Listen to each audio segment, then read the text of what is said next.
Nós estamos compartilhando a palavra do Senhor já há alguns domingos, sempre que possível, falando a respeito do Sermão do Monte. E nessa noite nós iremos dar continuidade.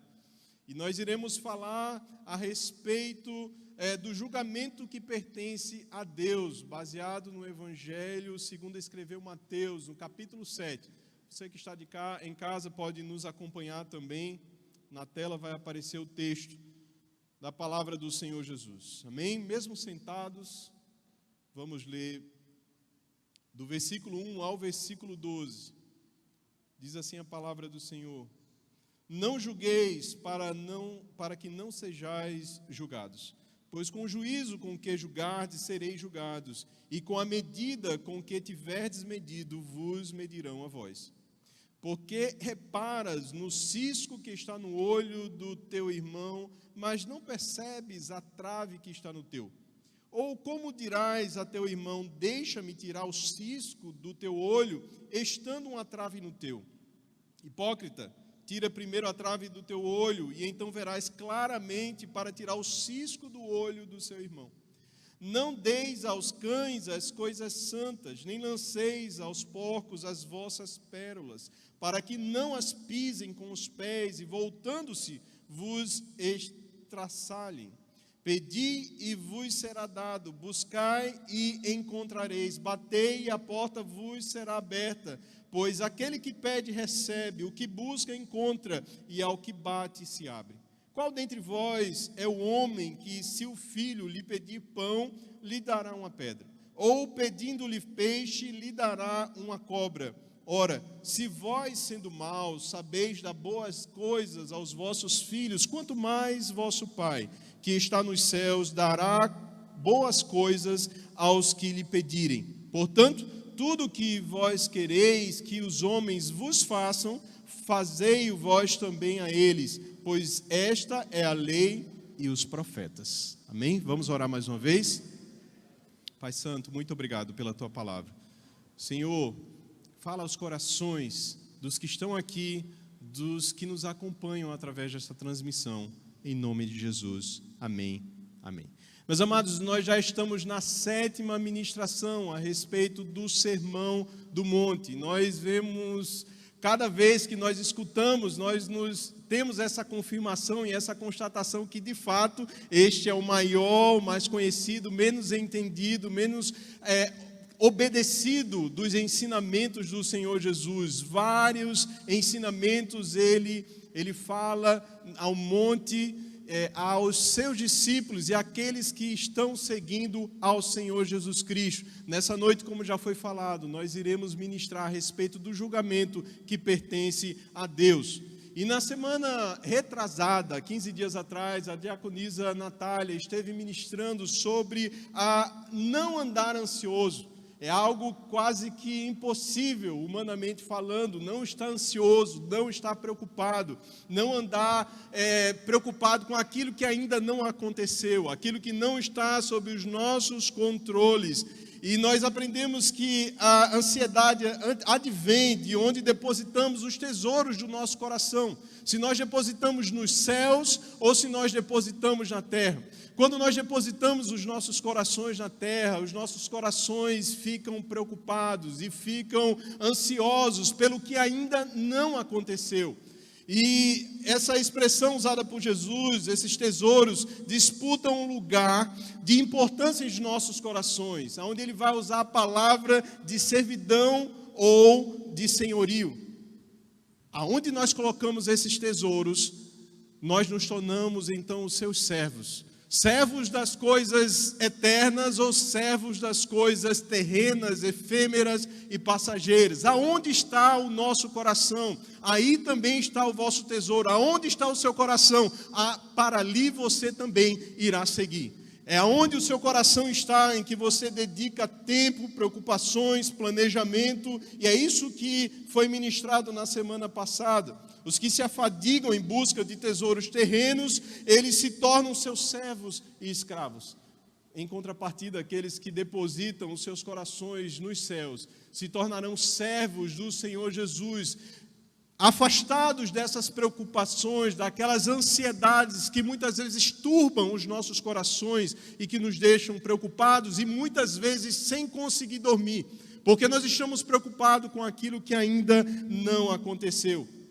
E quando a ansiedade nos controla, nós nos tornamos esses servos. E a ansiedade é reprovada por Jesus, como foi destacada, porque ela é inútil e ineficaz. Nós não podemos aumentar um côvado de estatura, um tempo, uma medida de tempo a cada uma das nossas vidas, porque é inútil andar ansioso, é ineficaz, não produz um bom resultado, porque nós não temos o poder sobre aquilo que ainda não aconteceu. Nós estamos aqui nesse momento, os que estão aqui no templo, os que estão em casa, adorando ao Senhor neste culto, mas nós não temos o controle daquilo que irá acontecer daqui a alguns minutos, porque o futuro pertence ao Senhor. É a Ele quem controla todas as coisas. E o Senhor, Ele vai destacar uma ordem de prioridade, falando a respeito da ansiedade. Ele vai destacar a importância de Deus, que primeiro é o homem. Deus se importa comigo e contigo. Amém? Deus se importa com a tua vida, e depois Ele vai falar a respeito dos animais, e depois Ele vai falar a respeito das plantas. Ora, se Deus se preocupa e cuida de coisas menores, como não cuidará também das coisas maiores? Nós somos a imagem e semelhança do Senhor Jesus Cristo. Nós sabemos que o pecado causou um dano nessa imagem, mas a cada dia essa imagem ela vai sendo restaurada. Então Deus se importa com a tua vida. Não andeis ansiosos por coisa alguma. Também a ansiedade revela a incredulidade do nosso coração, porque era assim que os pagãos, naquele tempo, aqueles que não conheciam ao Senhor Jesus, eles andavam. Eles estavam preocupados, e nós conhecemos o Deus Criador dos céus e da terra, que conhece a nossa história, e a palavra de Deus nos afirma que tem todos os nossos dias contados. Se tem os nossos dias contados, toda a nossa trajetória já escrita, por que nós insistimos em andar preocupados e ansiosos? Fazendo estas coisas, nós iremos agir como os ímpios que andam preocupados pelo dia de amanhã. Também demonstra que somos insatisfeitos à ansiedade. Nós somos, por natureza, insatisfeitos. Pessoas que colocam objetivos altos e quando nós chegamos a esse objetivo, conquistamos, vimos que aquela alegria não era o suficiente. Porque aquilo que vai preencher os nossos corações, vai trazer contentamento em nossas vidas, não é aquilo que nós realizamos, mas aonde nós buscamos, que é nos céus. O nosso contentamento está no Senhor Jesus. O nosso contentamento precisa necessariamente estar em Cristo. Caso contrário, nós seremos pessoas que rapidamente nos frustraremos. E nos frustraremos porque as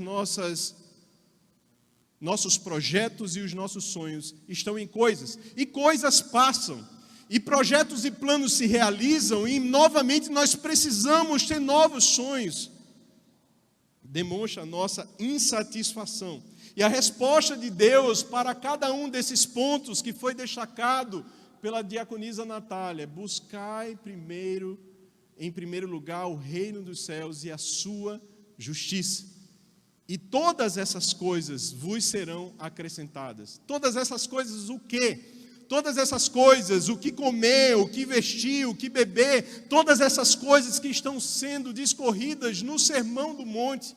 Buscai primeiro o reino dos céus.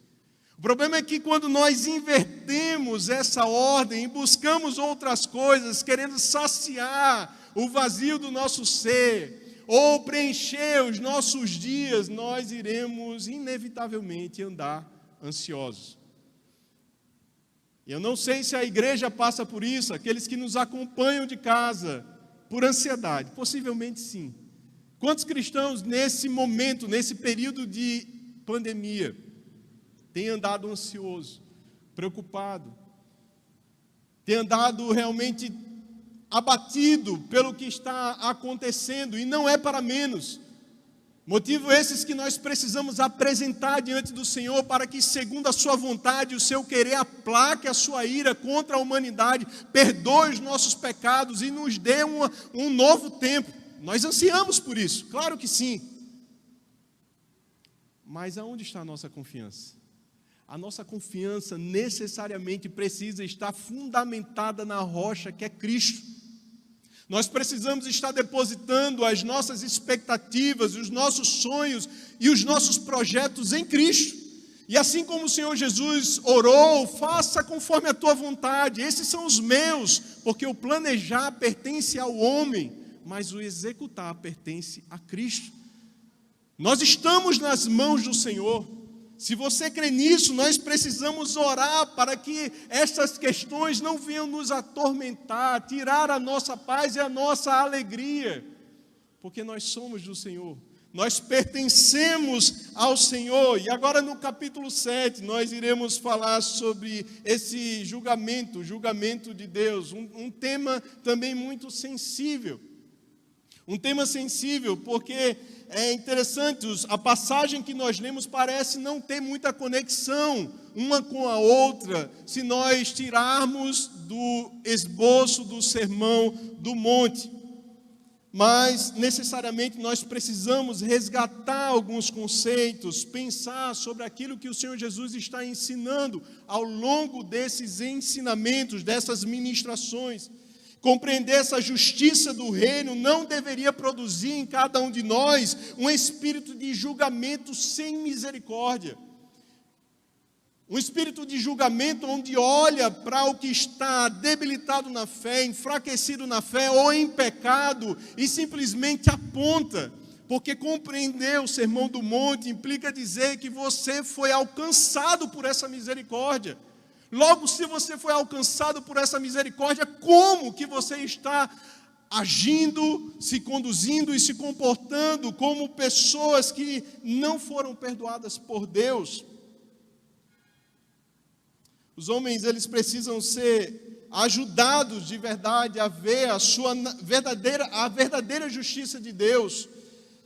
Não por alguém descuidado ou com hipocrisia, como o texto relata, mas por alguém que realmente se importa com o estado em que o homem está.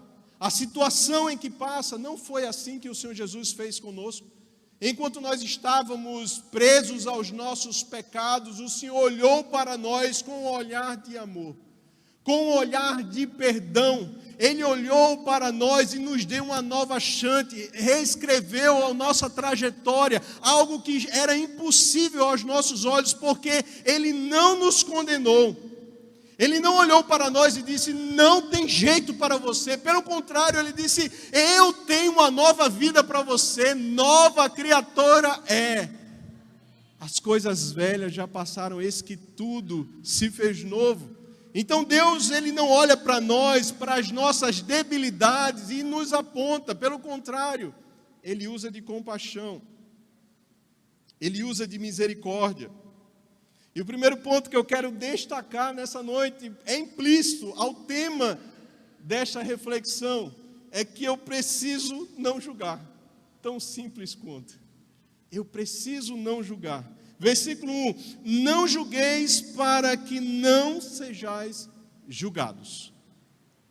Meus amados, nós entendemos pela realidade que nós vivemos nesse mundo corrompido pelo pecado, que a humanidade anseia e necessita de justiça.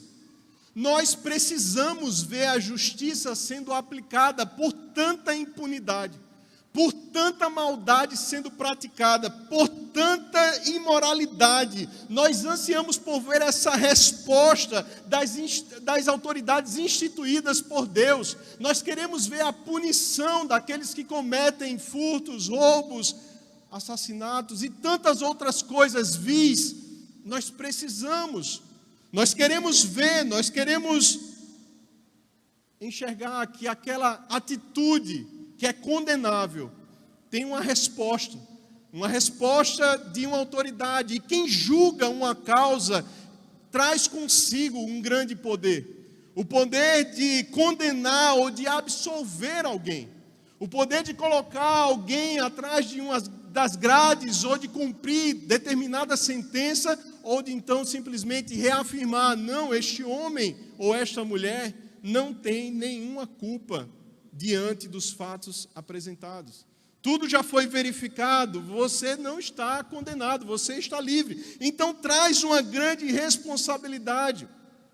E por mais que nós não tenhamos a autoridade para trazer essa punição sobre aqueles que cometem tais crimes, dentro de nós, bem que nós fazemos julgamentos. De acordo com os nossos valores e princípios, nós julgamos quem está falhando, quem está cometendo alguma infração. Eu não sei vocês, talvez a igreja não faça isso, mas eu faço os meus julgamentos. Mas o que a palavra do Senhor nos afirma nessa noite é que nós não podemos julgar. É que nós não podemos olhar para a situação em que uma pessoa está e simplesmente apontar, tirando um retrato específico daquele momento e dizer, você está condenado. Porque era assim que nós estávamos. Nós estávamos condenados, mortos em nossos delitos e pecados, mas o Senhor, Ele nos vivificou. E um caso está em voga, está nas mídias, onde tem gerado repulsa em cada um de nós. Cada um de nós que somos pais de famílias, o caso do menino Henry. Quando só ao citar esse nome, nós sentimos calafrio. E nós fazemos os nossos julgamentos. Nós olhamos para uma questão como essa e todos nós provavelmente já sentenciamos, até por uma sentença maior do que os juízes ou as pessoas responsáveis pela punição já fizeram. Porque nós computamos a atitude como algo repulsivo, algo que nos causa estranheza, pelo sofrimento causado de quem tais atos cometeram, aquela criança e tantos outros casos. Mas é interessante, eu não estou falando agora especificamente desse caso, mas é interessante que mesmo em processos que estão definidos, às vezes novas provas mudam completamente aquela decisão. Quantas vezes nós já vimos isso? Pessoas que estavam condenadas, que estavam cumprindo uma pena, uma punição, e novas evidências surgem. E por causa disso, agora, o caso muda completamente a história. Então, existe um ônus em julgar. O ônus em julgar, ou seja, o perder, o peso da responsabilidade em julgar, é o fato de você errar quanto ao seu julgamento. É de você olhar para uma pessoa e fazer um julgamento daquela situação em que ela está passando, mas você errar e errar feio. É o ônus de quem tem o poder de julgar, de quem se coloca em uma posição de juiz ou é um próprio juiz. E na humanidade falível em que nós vivemos, quem está nessa posição de julgamento, os próprios juízes, as autoridades, elas podem errar. Ontem veio à tona um caso em jornais de grande circulação, de um jardineiro, o nome dele é Cícero José de Melo, que durante 15 anos ficou preso no Ceará, sem ter um processo contra ele, sem ter provas. Porque nos tribunais humanos existem falhas, existe erro, existe impiedade, existem tendências que os juízes ou aqueles que estão no poder podem acabar tomando, mas estarem completamente não sendo honestos ou avaliando corretamente a situação. E esse é o problema de fazer um juízo contra alguém. É isso que o Senhor Jesus ele está advertindo. O julgamento que você está praticando, você também sofrerá. Não julgueis para que não sejais julgados. Quando nós nos colocamos em uma situação de julgamento, nós também seremos julgados pelo próprio Deus naquela mesma área. Por isso não julgue. Eu sei que é difícil, a nossa natureza má quer apontar o erro do próximo. Mas o Senhor Jesus, ele vai afirmar no sermão, no mesmo modelo, medida em que você está medindo, você também será medido. Logo, uma palavra que é verdadeira, mesmo sendo dita, ela pode matar, porque essa mesma verdade que precisava ser dita, não foi dita com misericórdia, não foi dita com compaixão. Por isso, não julgueis, para que vocês não sejam julgados. É um espírito condenatório, sem misericórdia, que o Senhor Jesus ele está repudiando nesse primeiro versículo.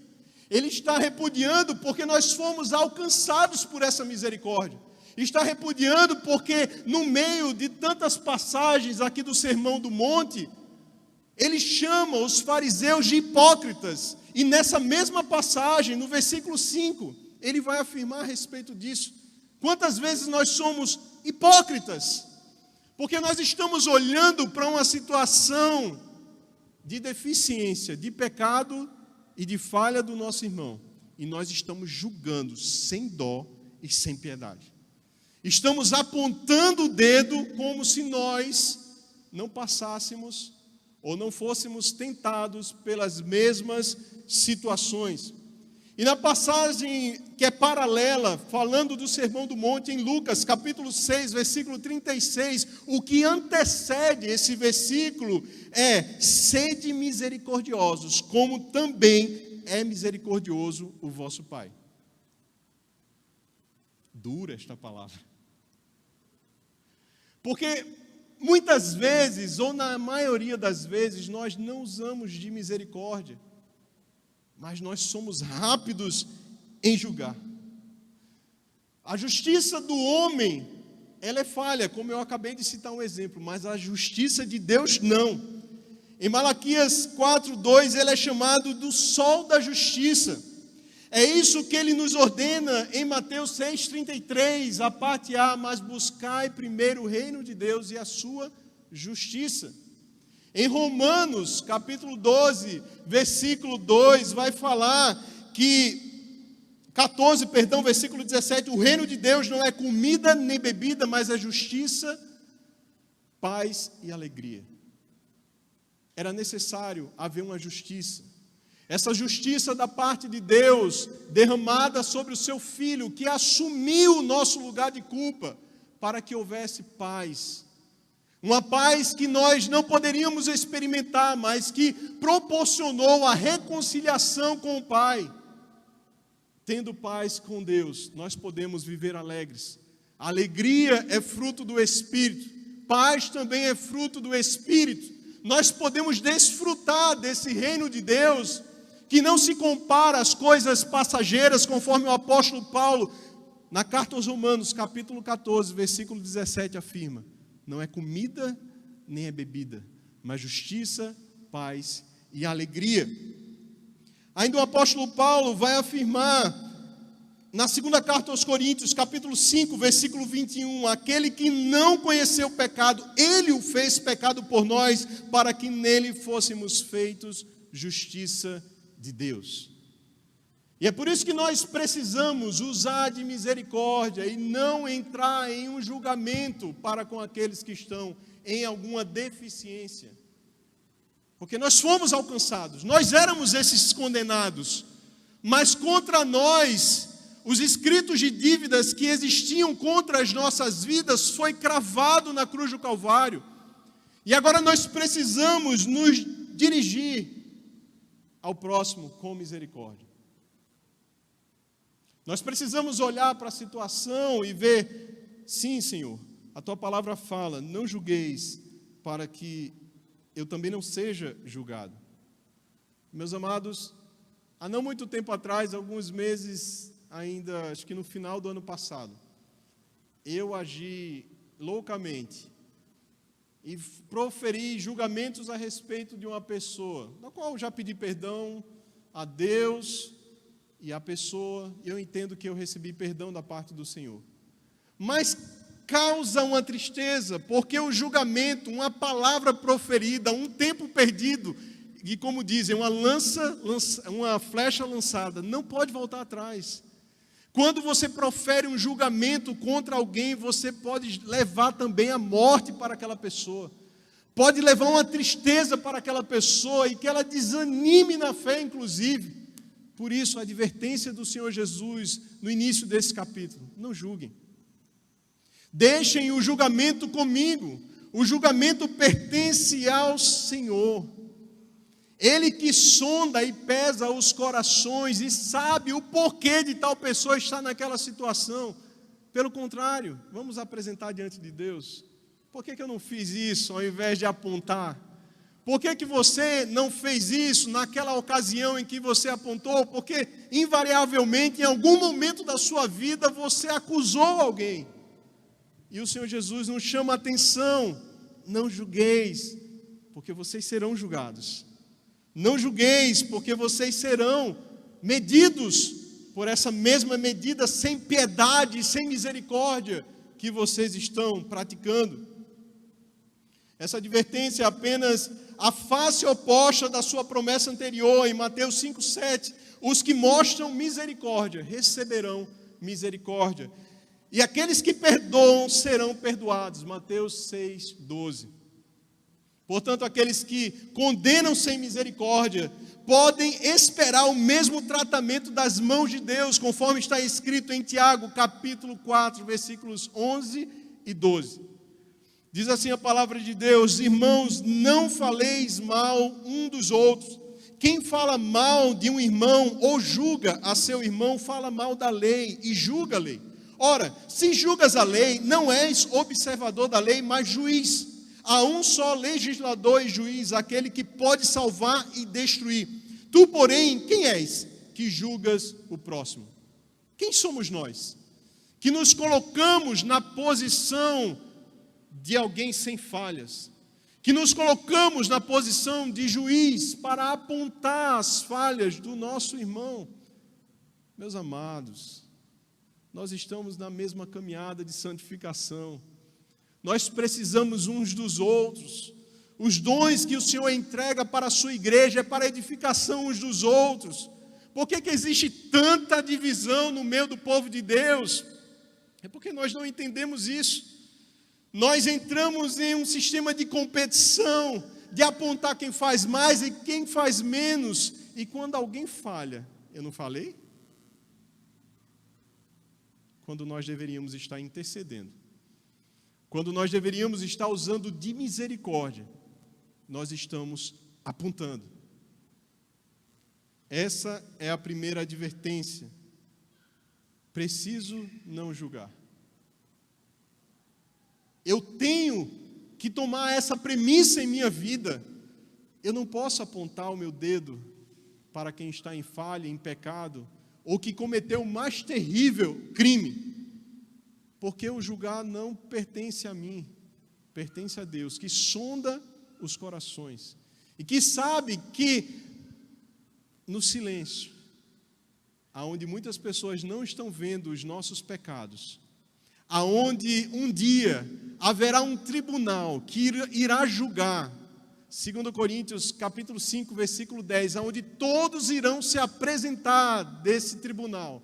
É necessário que exista um tribunal, porque se existe um tribunal falho nessa terra, nos céus, precisa existir um tribunal que julgue corretamente cada um dos atos que foram cometidos aqui na terra. Segunda observação que eu gostaria de fazer, se encontra dos versículos 2 ao 5. Preciso também fazer uma autoanálise.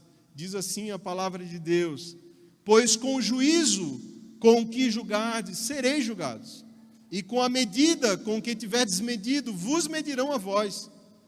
Porque reparas no cisco que está no olho do teu irmão, mas não percebes a trave que está no teu? Ou como dirás a teu irmão: deixa-me tirar o cisco do teu olho, estando uma trave no teu? Hipócrita! Tira primeiro a trave do teu olho, e então verás claramente para tirar o cisco do olho do seu irmão. Meus amados, o principal motivo da necessidade de uma autoanálise É porque o tipo de julgamento em questão que o Senhor Jesus ele está condenando, ele é sem amor e ele é egoísta. Ele não está pensando no outro, mas está pensando em si mesmo, na posição em que ele vai se colocar quando estiver com a sua verdade, dizendo que ele está errado e eu é que estou certo. É por causa disso que nós precisamos fazer essa autoanálise. E quando existe julgamento sem amor, sem misericórdia, é impossível não existir hipocrisia. Invariavelmente existirá hipocrisia, porque nós não fizemos essa autoanálise. Nós iremos participar agora, daqui a alguns minutos, da ceia do Senhor. E é necessário um momento de autorreflexão, de olharmos para dentro de nós e vermos como estamos diante do Senhor. E essa deveria ser a nossa atitude. Olhe para você mesmo. Como é que você está com o Senhor? Como tem sido a sua atitude? Porque a mesma medida será a medida com que nós seremos medidos. É a palavra que Jesus usa com frequência, hipócritas, no sermão, para mostrar as nossas atitudes diante dessas ações, para enfatizar como nós nos comportamos, se o nosso coração está alinhado com aquilo que nós estamos falando. E é por isso que tão duramente o Senhor Jesus havia falado a respeito daqueles que tinham atos de piedade, a oração, a esmola e o jejum, mas estavam buscando outra glória, outra coisa, que não a glória do Senhor. E parece que o Senhor Jesus, ele usa até uma palavra meio que improvável. Por que reparas no cisco que está no olho do teu irmão? Um cisco, uma pequena poeirinha, algo que passa-se imperceptível quando você olha para você mesmo e tem uma trave na sua vista. Um cisco, meus amados, não se tira com brutalidade. Um cisco não se tira, com atitudes, com ira, com raiva. Pelo contrário, é necessário um ato de delicadeza para tirar um cisco que cai em nossos olhos. Quando o cílio cai em nosso olho, nós vamos com cuidado para tirar algo pequeno, uma poeira. Por que você está olhando para algo tão pequeno na vida do seu irmão, quanto a sua própria vida é autocondenável diante de Deus?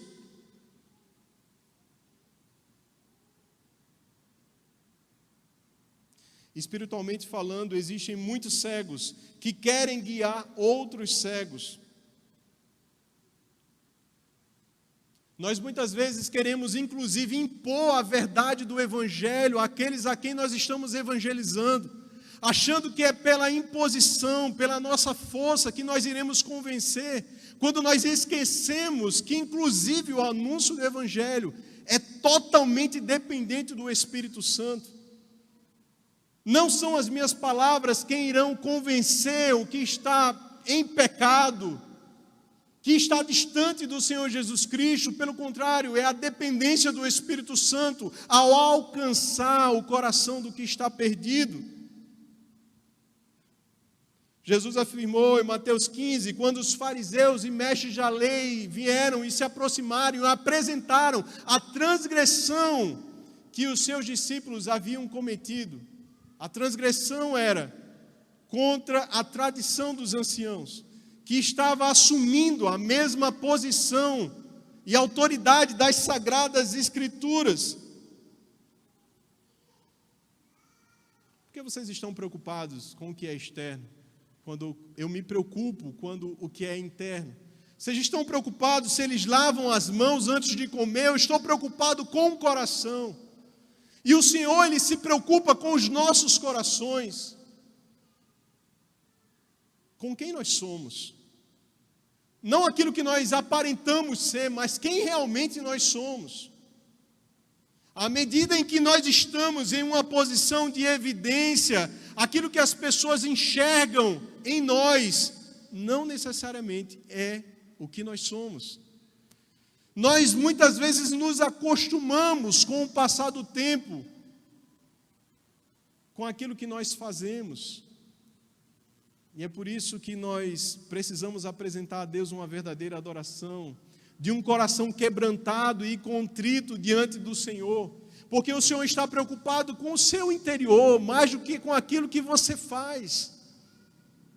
Ele está preocupado com a tua vida, com o quanto do Evangelho tem transformado o teu interior. É isso com que o Senhor Jesus, Ele se preocupa. E às vezes as pessoas estão preocupadas com o exterior, mas não com o interior. Com os deslizes, mas não com o coração. Nós não temos como sondar de fato o coração das pessoas, mas quando nós passamos a caminhar com determinadas pessoas, nós começamos a conhecer melhor essa pessoa. Mas um deslize, um apontar, um julgar. Sem misericórdia. Nos preocupamos com a forma ao invés do conteúdo, com as formalidades ao invés da sinceridade do coração. Pessoas que apontam o erro sem enxergar que caem nos mesmos erros. Só eu e você. Ou eu não posso falar de você, na verdade, eu posso falar de mim. Os erros que nós apontamos são os erros que nós caímos. A repulsa que nós temos muitas vezes no pecado alheio é aquele pecado que nós cometemos. É por isso que muitas vezes nós somos tão duros com os outros, porque nós caímos. Nós não queríamos cair, mas nós caímos, estamos em oculto e ninguém está percebendo. Me veio a lembrança agora do rei Davi. Um homem que experimentava de uma comunhão com Deus extraordinária. Uma posição em que ele recebia do Senhor aquilo que... Ele escreveu salmos daquilo que ainda iria acontecer há tantos séculos depois, falando a respeito do Messias. Uma coisa de interessante havia em Davi. Ele voltava atrás quando errava e se humilhava diante do Senhor. Mas teve uma vez, descrito na Bíblia, em que ele não reconheceu o seu pecado se um profeta não tivesse sido levantado. Se aquele homem de Deus não tivesse olhado para Davi e contado uma parábola, ele se irasse contra aquele homem, dito, olha, precisam matar esse homem é você. E quantas vezes nós estamos assim? Estamos tão insensíveis àquilo que nós fazemos, porque estamos pecando, que nós não conseguimos fazer essa autoavaliação. Nós precisamos nos autoavaliar como está a nossa vida diante de Deus. Como está a tua vida diante de Deus? E meus amados, isso pode até gerar alguns argumentos para que as pessoas se levantem e digam, então, jamais podem olhar para mim e trazer alguma correção. Quando nós olhamos para a palavra de Deus, não existe espaço para seguir o Evangelho sem que haja renúncia, sem que haja repreensão dos pecados cometidos. A diferença e a questão é como é que essa repreensão ela é feita, ela é proferida.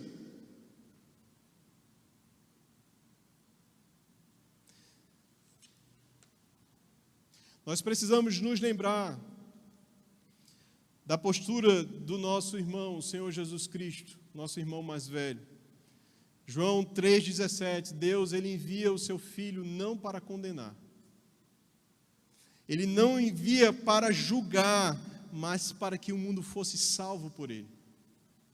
É por isso que o Senhor Jesus ele veio à terra. É por isso que nós estamos aqui hoje. Esta é a chave para se compreender como deve ser o nosso comportamento, mesmo em um momento de correção para com o nosso irmão. Não a condenação, mas o perdão. Não é a reprovação amorosa e que resgata, que o Senhor rejeita aqui, mas os ataques sem amor, que servem apenas para alimentar essa postura de dono da verdade, que muitas vezes nós assumimos. Por isso, o Senhor Jesus ele vai citar Oséias 6,6 em Mateus 9,3. Misericórdia quero e não sacrifício. Vemos no meio do povo de Deus muito sacrifício, muita obra, mas muitas vezes pouca misericórdia, pouca compaixão. Pouco dá uma segunda ou terceira, ou quantas necessárias forem, oportunidades. Pois eu não vim chamar os justos, mas os pecadores ao arrependimento. Nós somos esses instrumentos, sabe, de perdão, de misericórdia para com aqueles que estão perdidos e não de julgamento. Porque quem irá julgar a cada um está nos céus. O próprio Deus irá julgar. Graças a Deus que nós temos o sangue do Senhor Jesus Cristo, que nos perdoa de todo o pecado, amém? Não é para você ficar com medo do julgamento, porque não existirá julgamento para aqueles que estão em Cristo, porque tem o sangue de Jesus que já nos perdoou. Nós temos essa garantia do Espírito Santo em nós, mas Ele é quem é o juiz.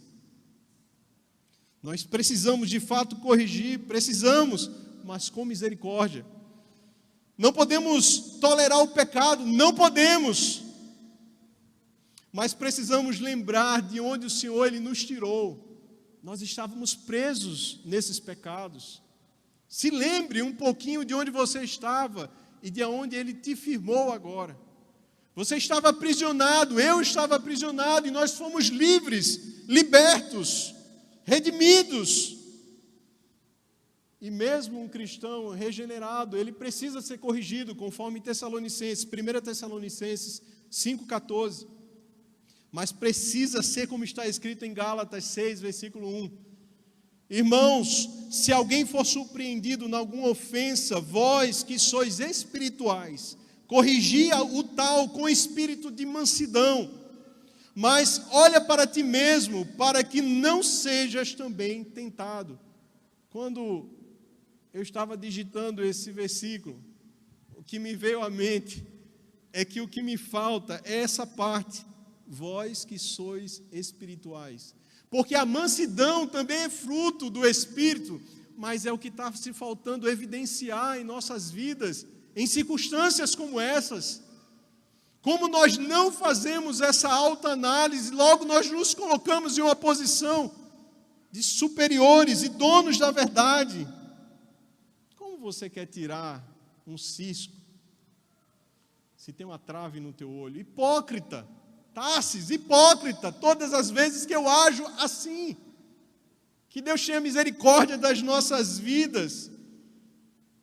A justiça do reino adverte, mas ela não ataca. Os cidadãos do reino de Deus estão lutando contra os seus pecados e assediados por suas fraquezas, necessitam de um irmão e não de um juiz. Nós somos irmãos uns dos outros. Nós devíamos ter mais misericórdia. É isso que o Senhor Jesus está apontando nesse primeiro momento. Então, a primeira atitude que eu destaquei, eu preciso não julgar. Eu preciso também fazer uma autoanálise. Mas eu também preciso observar o meu ouvinte. É isso que no versículo 6 o Senhor Jesus ele vai falar. Não deis aos cães as coisas santas, nem lanceis aos porcos as vossas pérolas, para que não as pisem com os pés e voltando-se vos estraçalhem. Essa metáfora que o Senhor Jesus ele está usando de cães e porcos, aqui ele não está falando de nenhum povo específico, não está falando dos fariseus, não está falando, sei lá, de qualquer outros povos. Mas o Senhor Jesus, ele está apenas ilustrando o nosso esforço em vão, quando nós empreendemos o exercício de anunciar as boas novas àqueles que não querem receber as boas novas. Nós, de fato, precisamos compartilhar a palavra do Senhor, independente para quem quer que seja. Mas as pessoas que resistem à palavra de Deus, reiteradas vezes, é isso que o Senhor Jesus está falando. Vocês não venham com palavras, inclusive, de juízo, porque a palavra de Deus também traz juízo para os pecadores, para com aqueles que não querem receber a palavra de Deus. Não insistam em algo que eles não querem receber. Não sou eu quem está falando. É a palavra do Senhor Jesus Cristo. Ao que é santo, não lanceis aos porcos. Diz respeito ao alimento, que eram só os sacerdotes da antiga aliança que participavam. Não deis aos cães, as coisas santas. Aqui os cães não são os mesmos cães de estimação de Mateus 15, 26 e 27. São os cães andarilhos da rua, os cães que eram raivosos. Qual proveito teria dar uma coisa que era santa a um animal que era insensato, que não tinha a mínima distinção daquilo que estava comendo, ou de comer um lixo, ou comer uma refeição santa? De maneira similar, os porcos não veriam nenhum valor em pérolas, pelo contrário, iriam pisotear da mesma forma, ao anunciar essa palavra de justiça, de juízo, para aqueles que fazem pouco caso para com as verdades espirituais, as coisas que são santas. Observem os seus ouvintes. Mesmo quando falhamos ao fazer um julgamento a homens falíveis e pecadores, não podemos olhá-los com ingenuidade. São pecadores, assim como nós. São pessoas que precisam sim de misericórdia, mas também precisam de uma palavra que mostre a condição em que eles estão. Estado de pecado, estado de separação de Deus. Ao enviar os 12 discípulos, o Senhor advertiu: eis que vos envio como ovelhas para o meio dos lobos. Sede, portanto, prudentes como as serpentes e simples como as pombas. Mateus 10, 16. Ele quer que sejamos inofensivos em nossos relacionamentos com os outros, mas também que reconheçamos quando alguém não faz questão do Evangelho. Quando alguém não valoriza a palavra de Deus. Quando alguém é indiferente a essas verdades espirituais. E depois o Senhor Jesus, ele dá o conselho aos seus 12 discípulos, para que preguem aos que são dignos, mas que não percam tempo com quem não quer ouvir a palavra de Deus. Onde está escrito isso? Mateus 10, versículos 11 a 14. Orientação do Senhor Jesus. E quando alguém não os receber bem, batam os seus pés, para que a poeira dos seus pés sejam como julgamento contra aqueles povos, contra aqueles que não receberam a palavra de Deus. E nós podemos até ter grande desejo que as pessoas, particularmente da família, elas se voltem para o Senhor Jesus Cristo, e não há nada de errado nisso. Mas também nós não podemos esquecer do que está escrito em Jonas, capítulo 2, versículo 9, a parte B, que a salvação, ela vem de Deus. A salvação, ela vem de Deus para com o pecador, com a ação do Espírito Santo iluminando o estado de pecado. Portanto, olha, observem como as pessoas recebem essa palavra. Não lancem coisas santas àqueles que a tratam como se fossem coisas não dignas de confiança. A última observação que eu faço nesta passagem que nós lemos está dos versículos 7 ao versículo 12. Pedi e vos será dado, buscai e encontrareis, batei e a porta vos será aberta. Pois aquele que pede recebe, e o que busca encontra, e ao que bate se abre.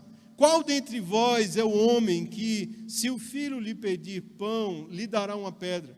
Ou pedindo-lhe peixe, lhe dará uma cobra? Ora, se vós, sendo maus, sabeis dar boas coisas aos vossos filhos, quanto mais o vosso Pai, que está nos céus, dará boas coisas aos que lhe pedirem. Nós temos um Deus que é um juiz bom. Primeiro nós observamos a exortação do Senhor Jesus para com as nossas vidas. eu preciso ter uma postura de não julgar. Eu preciso não julgar, porque eu fui alcançado por uma misericórdia. Depois nós precisamos entender que, de fazer uma autoanálise, nós precisamos nos analisar. Nós precisamos observar quem está recebendo essa palavra de exortação, se elas de fato estão fazendo caso da palavra de Deus. Caso contrário, nós estaremos desperdiçando tempo. Mas agora nós estamos diante de um Deus que é o juiz bom. Este é um convite do Senhor Jesus que é tão memorável e que facilmente adentra em nossos corações e que tanto nós oramos. Pedi, pedi, vos será dado. E quando nós falamos esse versículo desconexo do contexto, parece que nós estamos nos tratando de uma lâmpada de Aladim, que qualquer coisa que nós pedirmos ao Senhor será realizado. E não é isso que a palavra de Deus está afirmando. Não é isso que a palavra de Deus ela está dizendo. O Senhor Jesus agora ele torna claro que aos que almejam a justiça por uma desesperada necessidade é que o reino de Deus ele é entregue. Pedi o quê? Pedi o reino de Deus. Pedi as bênçãos espirituais contidas no Sermão do Monte. Pedindo essas coisas espirituais, não vos será negado, não será retido. É isso que o Senhor Jesus ele está afirmando. E pelo contexto, nós sabemos do Sermão do Monte que é evidente que todo não é universal. Esse todo é desta promessa, é claramente referente ao homem de espírito humilde e de coração quebrantado diante de Deus, puro diante do Senhor, das bem-aventuranças. Não é qualquer pedido que o Senhor convida seus ouvintes a fazerem com confiança, mas um pedido pelas bênçãos do reino dos céus. Mas muitas vezes nós estamos apresentando essas petições de tantas outras coisas, mas o que o Senhor Jesus ele está afirmando aqui: peçam as bênçãos e as riquezas espirituais que eu tenho reservado para vocês, e estas sim, elas não serão negadas a vocês. Pois aquele que bate recebe, o que busca encontra, e ao que bate se abre. Nós iremos receber do Senhor, se nós estivermos buscando essas bênçãos espirituais. O que nós temos buscado? Em que nós temos dedicado tempo, sido diligentes diante do Senhor, buscando tantas outras coisas?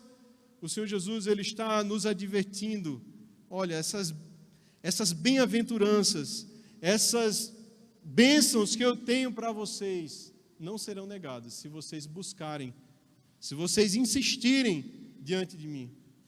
E essa compreensão é esclarecida no texto correlato de Lucas, capítulo 11, versículo 13, que substitui boas coisas, descrito em Mateus, capítulo 7, versículo 11, que nós acabamos de ler, pelo Espírito Santo. Ele vos dará o Espírito Santo.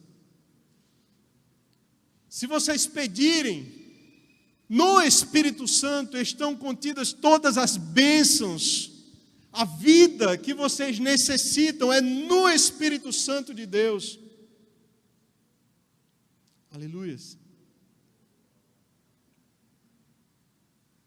E algumas de nossas orações podem não receber uma resposta positiva da parte do Pai, porque em sua soberana graça e bondade e misericórdia para conosco, se nós recebêssemos tudo o que nós pedimos, seria terrível. Graças a Deus que Ele não me dá tudo que eu peço, porque Deus Ele sonda o teu e o meu coração. Isso seria simplesmente assustador. Jesus Ele encerra este ensinamento dos versículos 1 ao versículo 12, levantando o assunto do amor ao próximo, retornando ao versículo 1. O Dr. Martin Lloyd-Jones, ele entende que este é de fato um retorno do versículo 12 ao pensamento: não julgueis para que não sejais julgados. O que diz o versículo 12? Portanto, tudo o que vós quereis que os homens vos façam, fazei-o vós também a eles, pois esta é a lei e os profetas. Faz sentido. Porque se antes de nós fazermos julgamentos para com o nosso irmão, antes de nós olharmos para o próximo e apontarmos e o acusarmos, nós olhássemos para nós mesmos e desejássemos: será que eu gostaria que essa pessoa me tratasse dessa forma? A nossa postura possivelmente seria completamente diferente. Acima de acusações e julgamentos, se nós olhássemos para Deus, o juiz bom, justo juiz, que não nos trata segundo os nossos pecados, nem nos retribui segundo as nossas iniquidades, Salmo 103, versículo 10, nós iríamos nos relacionar com as debilidades do nosso irmão de forma diferente. Por isso o Senhor Jesus, Ele nos convida nessa noite, através dessas passagens que foram lidas: cuidado. Cuidado, não se apressem em julgar, não se apressem a apontar a falha, pelo contrário, faça essa sua autoanálise: você está falhando também, você também é pecador. Olhe para as pessoas que estão ouvindo, as palavras que você está anunciando a respeito do Evangelho. Se elas desconsiderarem, tudo bem. Não lancem essas verdades espirituais para quem não faz caso delas. E nós temos um Deus que é um juiz bom. Aqueles que anseiam e necessitam e buscam e pedem essas bênçãos espirituais irão receber. E nós somos essas pessoas que, se buscarmos, receberemos da parte de Deus essas bênçãos e essas virtudes que Ele tem reservado para cada um de nós. Amém? Que o Senhor Jesus, Ele possa aplicar estas verdades em nossos corações. Que nós possamos, mediante a tão grande salvação, olhar para a nossa vida e ver que nós não temos mérito diante da cruz de Cristo. E que nós cometemos pecados. Logo, diante de alguém que falha e que erra, nós também precisamos olhar com misericórdia.